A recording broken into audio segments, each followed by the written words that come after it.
Thank you very much, Madam Chair and members. I am here to present SCA8, and I have introduced this measure because it's important to provide a steady stream of funding, a secure stream for transportation funding, and it's also very important to allow local voters more control over these decisions. For example, in my home district, state and federal funding has not always been available for many needed transportation projects. In Alameda County, we've experienced unprecedented service cuts to bus and train service. Roads, highways, and pedestrian paths have also not been maintained at proper levels. And I know this story is not unique to my district.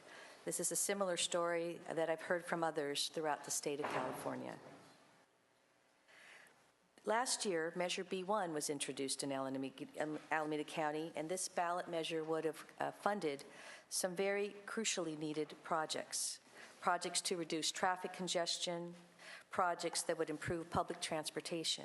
But unfortunately, Measure B1 failed by 600 votes, which is less than a fraction of 1%.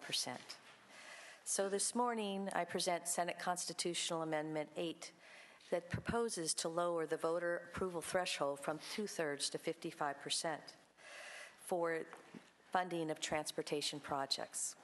So I would ask you to please join me today in importing this very important source of local funding. Members, these projects are essential. The B1 measure would have provided funding for many services that I know are needed in many of your districts as well.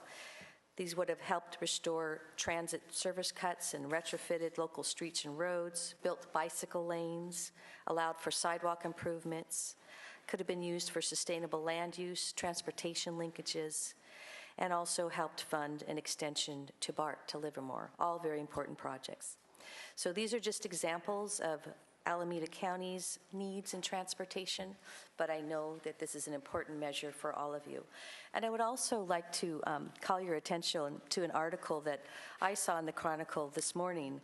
This caught my attention because I happen to be the mother of a millennial, and this article discusses the fact that millennials are sort of changing their transportation, their modes of transportation. So many young people are not even getting their driver's licenses until they're in their 20s.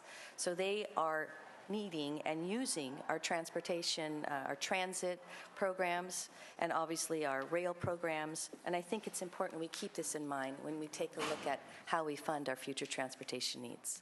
All right, thank you.